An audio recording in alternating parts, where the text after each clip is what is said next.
Para saudara dan saudari yang Tuhan cintai, selamat pagi dan selamat bertemu lagi dalam Renungan Harian edisi hari Kamis tanggal 24 Juni 2021 dari Paroki Santo Petrus dan Paulus Argapura. Hari ini gereja merayakan hari raya kelahiran Santo Yohanes Pembaptis. Mengawali hari yang baru ini, kita hendak mendengar dan merenungkan sabda Tuhan. Marilah sebelum kita mendengar dan merenungkan sabda Tuhan, kita berdoa. Dalam nama Bapa dan Putra dan Roh Kudus. Amin. Allah Bapa, umat terpilih, Engkau telah memanggil Santo Yohanes Pembaptis untuk menghimpun umat yang pantas menyambut kedatangan Kristus Tuhan. Berikanlah rahmat sukacita sejati kepada para bangsa. Berikanlah pula ketabahan hati kepada mereka yang masih dalam perjalanan. Serta arahkanlah mereka kepada keselamatan dan kedamaian sejati. Demi Yesus Kristus Putramu, Tuhan dan pengantara kami yang bersama di Engkau dalam persatuan Roh Kudus, hidup dan berkuasa Allah sepanjang segala masa. Amin.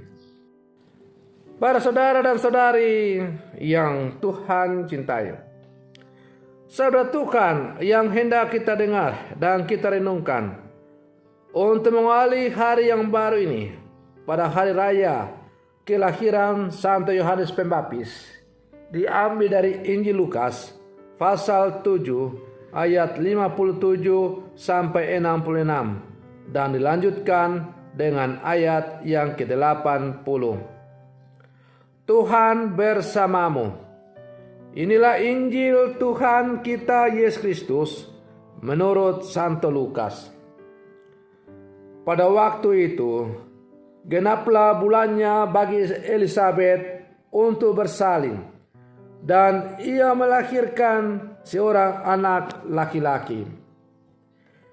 Ketika para tetangga serta sanak saudara mendengar bahwa Tuhan telah menunjukkan rahmat-Nya yang begitu besar kepada Elisabet, bersukacitalah mereka bersama-sama dengan dia. Maka datanglah mereka pada hari yang ke-8 untuk menyunatkan anak itu. Dan mereka hendak menamai dia Zakaria menurut nama bapaknya. Tetapi Elisabet ibunya berkata, "Jangan, ia harus dinamai Yohanes." Kata mereka kepadanya, "Tidak ada di antara sanak saudaramu yang bernama demikian." Lalu mereka memberi syarat kepada Zakaria untuk bertanya nama apa yang hendak ia berikan kepada anaknya itu. Zakaria meminta batu tulis, lalu menuliskan kata-katanya. Namanya adalah Yohanes. Dan mereka pun heran semuanya. Seketika itu juga terbukalah mulut Zakaria dan terlepaslah lidahnya. Lalu ia berkata-kata dan memuji Allah. Maka ketakutanlah semua orang yang tinggal di sekitarnya. Dan segala peristiwa itu menjadi buah tutur di seluruh pegunungan Yudea. Semua yang mendengarnya merenungkannya dan berkata, "Menjadi apakah anak ini nanti? Sebab tangan Tuhan menyertai dia." Anak itu bertambah besar dan makin kuat rohnya. Ia kemudian tinggal di padang gurun sampai tiba harinya ia harus menampakkan diri kepada Israel. Demikianlah sabda Tuhan. Para saudara dan saudari yang Tuhan cintai, kelahiran seorang bayi dalam sebuah keluarga, sebuah rumah tangga adalah rahmat besar. semua orang bersukacita karena telah hadir buah hati, buah cinta di dalam keluarga itu. Tuhan telah menunjukkan rahmat-Nya yang begitu besar kepada Zakaria, maka layaklah mereka bersukacita. Namun rahmat yang besar itu sering juga menjadi tanda tanya bagi yang melihat dan merenungkannya. Hal itu nampak dari kata-kata yang keluar dari orang-orang yang ada di sekitarnya. Menjadi apakah anak ini nanti? Ketakjuban dan kekhawatiran sering muncul bersamaan dalam diri seorang ketika mereka berhadapan dengan realitas atau peristiwa yang dijumpainya dalam hidup. Namun mereka tak boleh lupa akan tangan Tuhan yang senantiasa menyertai. Para saudara dan saudari yang Tuhan cintai, Elisabet dan Zakaria menamai anak mereka dengan sebutan Yohanes, yang artinya anugerah dari Allah. Nama itu sesungguhnya sesuatu yang asing bagi keluarga besar mereka. Namun Elisabet dan Zakaria tetap pada keyakinan semula. Proses pemberian nama itu dapat kita pandang sebagai ungkapan keyakinan iman, harapan dan kasih dari orang tua kepada Allah dan pada sang anak. Pemberian nama menunjukkan iman mereka akan Allah, serta menunjukkan harapan dan kasih mereka pada sang anak. Yohanes pun bertumbuh semakin besar dan makin kuat rohnya. Kelak ia menjadi nabi yang mempersiapkan kedatangan sang Mesias. Para saudara dan saudari yang Tuhan cintai, kisah kelahiran Yohanes Pembaptis dapat menjadi inspirasi bagi kehidupan keluarga-keluarga Katolik. Dalam hidup ini, setiap keluarga Katolik memerlukan keberanian dan prinsip, entah dalam hubungannya dengan iman akan Allah atau juga dalam hubungannya dengan realitas sosial. Elisabet dan Zakaria berani menanamkan iman yang besar, harapan yang unggul, serta kasih yang sempurna dalam diri Yohanes.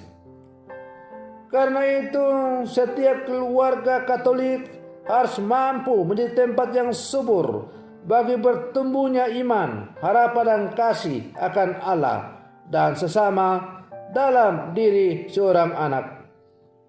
Sebab pertumbuhan dan perkembangan seorang anak dalam keluarga selain ditentukan oleh lingkungannya, sangat ditentukan oleh penyertaan dan pemeliharaan Allah. Para saudara dan saudari yang Tuhan cintai, Yohanes adalah yang nanti kemudian terkenal dengan sebutan Yohanes Pembaptis, adalah utusan Tuhan untuk mempersiapkan kedatangan Sang Penyelamat. Ia selalu menyerukan pertobatan kepada bangsanya, supaya orang berbalik dan mempersiapkan diri untuk menyongsong kedatangan Tuhan. Kita sebagai murid-murid Yesus yang hidup di zaman sekarang, hendaklah juga menjadi Yohanes-Yohanes baru yang selalu mewartakan pertobatan dalam seluruh hidup dan karya kita sebagai murid-murid Yesus. Karena dunia sekarang ini yang semakin hari semakin jauh dari apa yang diharapkan oleh Tuhan, memerlukan suara kenabian, suara pewartaan untuk mewartakan pertobatan, agar supaya semua manusia boleh menyadari akan keterbatasannya dan kembali ke jalan yang benar.